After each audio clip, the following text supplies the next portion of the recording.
milling machine, and this is a lathe that we brought from our factory in Long Island City that Donald Gratz had used to make our Pilates apparatus. We still use them today. There are computer-generated versions of these machines, but we prefer to stick with the tried and true analog versions. They're strong, they're well made, and they allow us the supreme quality control. Instead of a computer generating the depth of the hole or the milling, we actually have a human being that does that. And you know, our equipment is all handmade from scratch. We don't use computers in the manufacturing process. And it makes a difference. It feels human. Yeah. Hey everybody. Hey.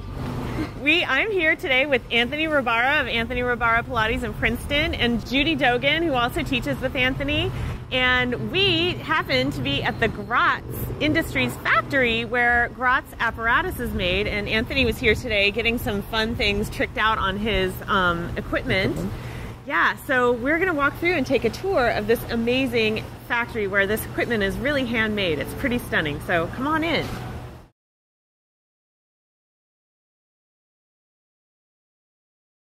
So check this out. It's like we're in a boat or something. It's really cool how this place looks. Are these rails before they're made? Yeah, before they're mitered and cut. Yeah, he said. Thank you. Here's advice. All of my students, I want you to imagine this when you're doing rolling like a ball. Thank you. Can we take Russell and have him show us the stretching? Russell. So when we first get the springs into Gratz, they're not calibrated yet. They come in these large drums over here, and we take them and we're going to calibrate them. I'm going to put this on here, and this is our reformer section, and we take an 8-pound weight and we apply it to the spring, and this comes down into this range here. Now this tells me that this one's on the lighter side, which is good. Okay, so you'll see that this spring, when it came in, was a little on the heavier side. So what we'll actually do is calibrate this, and we'll physically do it ourselves. Which we take it to the pull station, which is right here, and we actually have people that do this. We actually take the spring here, and we're going to come down. Make sure you scoop when you do this.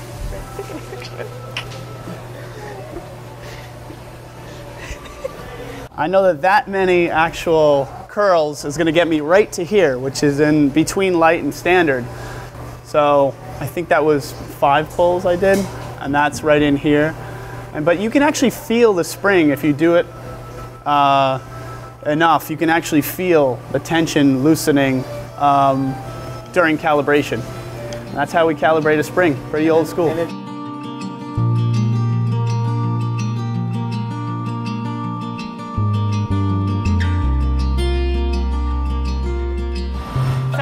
David Rosencrans. He's the owner of Gratz Industries, and David's going to take us through the life of a reformer. So this is the aluminum extrusion that we use to make the reformer, and it comes in 24-foot lengths, and it has a bull nose, which is a curved surface, and that comes in handy when you're a teacher or you're getting on and off the reformer. You don't have that sharp edge, and you know, we buy this raw material and we cut it with a compound double miter saw, and both cuts are made simultaneously at 45 degrees, and those pieces are put together, and that starts the process of making a reformer. The aluminum that we use is about 65% post-consumer recycled, meaning all the beer and soda cans and aluminum stuff that gets sent to landfill gets recycled and extruded, and that's what the reformer aluminum is made of.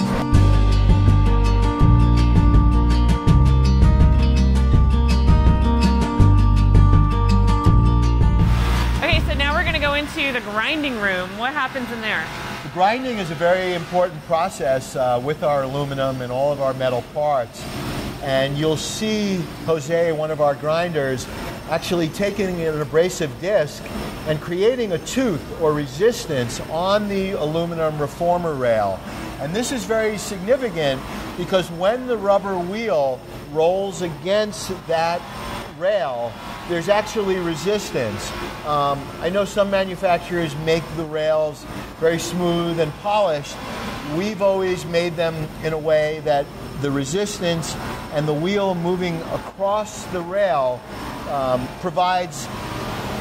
makes it more difficult, and it doesn't flow very easily. You have to use your powerhouse and your Pilates techniques to move the carriage, and that grinding process is a very small but very significant part of what makes our apparatus very special.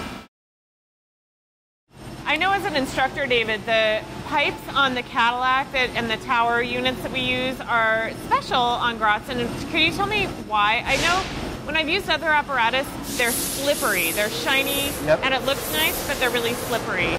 So this pipe is special because you can see, ooh, it's nice and warm. Yeah, this is very strong. It's called Schedule 40 galvanized pipe. It's very thick, and what we do is, galvanizing is a process where liquid zinc is electrostatically put on the surface to prevent rust, and we smooth it out, but we don't polish it. We leave the tooth because, as Elisa pointed out, it's very important when you're working on the wall unit or on the Cadillac to be able to grip and not slip on the pipes. And these are really heavy duty, and what Reggie was doing on the machine was just cleaning up and giving that nice grain so that when you hold it, you feel the strength and the stability and don't slip. So once the frames are made, we typically make them in batches of 10 or 20 units. They're welded, and then we chase the weld, which is a process of grinding and profiling the aluminum. And all this goes into making a Gratz reformer, and we take a great deal of time and effort to make sure that the welds are strong and all of our lines are straight and everything is square and plumb.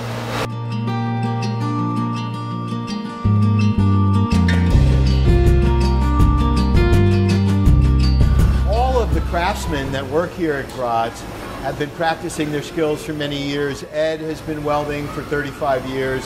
He's a master welder, and it's very important that the welds be very accurate and very strong, and that the welder penetrate the aluminum for maximum strength and safety.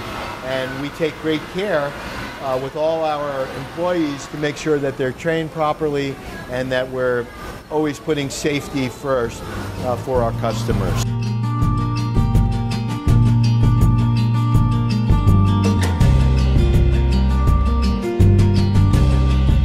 These are all the jigs and templates we use. These are called jigs, and each one gets applied for a specific set of holes. That one right there, number 12, are the holes that we put in the end of the reformer for the Z clips, which hold the foot bar. Right. And is that for the guillotine, or is that what that is? Yeah, and they're all specific jigs, you know, to ensure that all the holes are the same each time.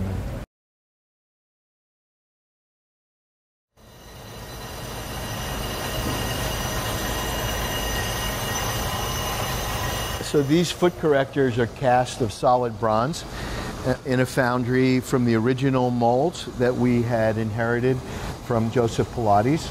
And I want to see those. Yeah, and I think the patent was in 1938, if I'm not mistaken. We still cast them using the same mold, and we use the most durable bronze alloy that's available. And these are cast in Independent Foundry, which is here in Philadelphia. That'll pretty much last forever, right? Pretty much will last forever, yeah.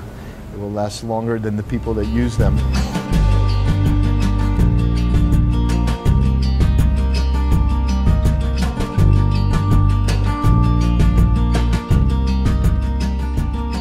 David, tell me what these guys are doing, or this is the Woodworking Department, obviously. This is the Woodworking Department, and we're very lucky to have Jiang, who's a master carpenter, and his son Jay, who came to Philadelphia from New York to work with us, and they're making an armchair now. And you know, our armchair design is based on the original armchairs that we measured at Drago's gym in New York, and that had come from Joseph Pilates' studio.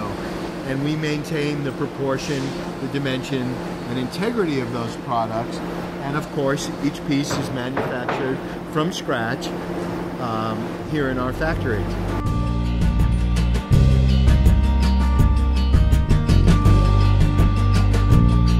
It's so particular to our training to have this piece here.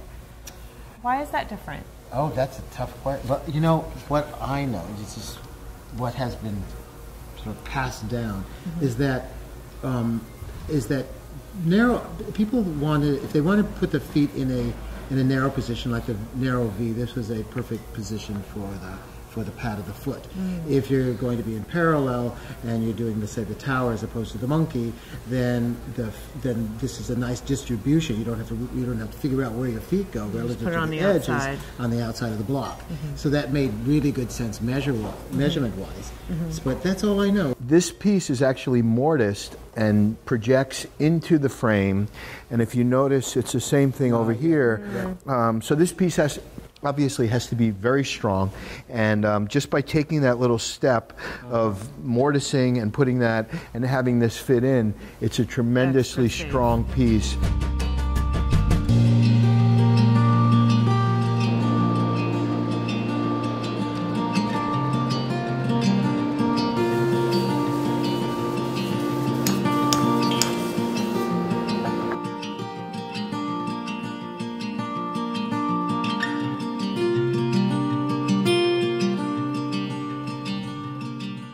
The product we use for the upholstery is a synthetic vinyl, and it's called Naugahyde. It was developed, I think, in the 1960s, and the beauty of Naugahyde is it is antimicrobial, it's easily cleaned, and it has a texture similar to natural leather. It breathes, it expands and contracts, and we find it to be a durable material. So this is our upholstery area, and this antiquated device is called a die cutter, and it gives us an opportunity with specially sized dies to pre-cut our rubber pads, our shoulder block assemblies, and a lot of the upholstery that we use. And it's a tried and true piece of equipment, but ultimately our upholsterers, Gladys and Louise, hand cut the foam and the straps, and we do the sewing here on site for the Gratz Pilates Apparatus. White. We want to know who's ordering white, because this is not. That's this is ivory. never going to be this clean again. That's not white. That's ivory. Just so that you know. It's so beautiful. Yeah. And yet. Yes, we don't eat in the studio. Right? Anthony, tell your story. Oh. Anthony has a story where someone came in wearing a very white shirt. Oh, yes. Pristine. And I'm notorious for eating between classes, and sometimes at the beginning of class, because I do. And so she took it home to wash it, and she realized what it was is my handprints. I had chocolate on my hand. I was eating chocolate, and I was stretching it for something really hard. No white for Anthony. No white. Cottage cheese only for the rest of you. That's really nice. I think that's maybe dubbed it. You see the gold chair that No. gold. Show me. Yeah, this is this was an art project unrelated to Pilates. You know, the Barcelona Chair was designed by Mies van der Rohe for the World's Fair in Barcelona in 1929, and they made the chair in black, and Gratz Industries did? Yes, we did. You did all of the chairs for Mies van der Rohe? We did it for Knoll, the American company, and Mies van der Rohe approved it. And as an art project this past year, we developed one with a gold-plated frame and gold upholstery. I think Mies van der Rohe would turn over in his grave. Yeah. When he was asked, what color does the chair come in? He said, it comes in whatever color you want, as long as it's black.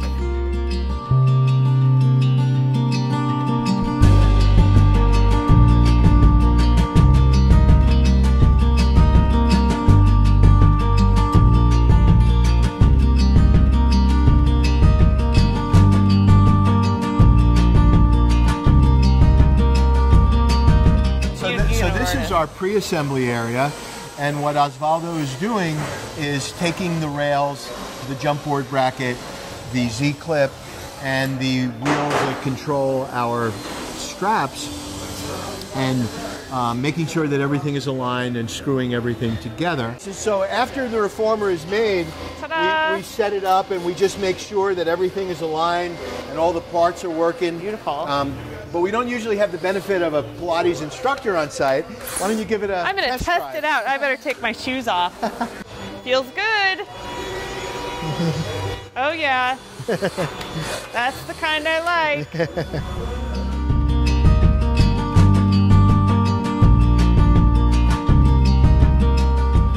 Okay, so we're here in the, what is the shipping department? This is the shipping department. Everything's Absolutely. in boxes. We're packing everything. We're protecting it from dust and water and making sure that everything is in the boxes. Yep. And as you know, Gratz is very lucky to have customers all over the world. And 2 weeks ago, we filled a container that we sent to Rotterdam, Holland. Last week, we sent a container to Genoa, Italy. And a lot of these products are going to Moscow in Russia. And we keep our shipping company very busy. And in addition, there's pieces going to Orlando, Florida, and upstate New York, and California. And we really are a global brand, and this is where everything gets packed. Great. Well, I want to thank Elisa Wyatt and Jack Coble from Pilatesology for visiting us here in Philadelphia. It's a great opportunity for us to share the process of manufacturing and assembling and shipping Pilates apparatus. And we're very grateful to you for taking the opportunity to come and visit. And of course, we're very grateful to all of our customers who have been loyal and are so supportive. And if you get an opportunity, please come see us, talk to us, ask us questions, and we'll do the best we can to keep providing the best Pilates apparatus in the world. Thanks, David, so much for this you're welcome. awesome tour. It was really great to be here and get to see all this incredible equipment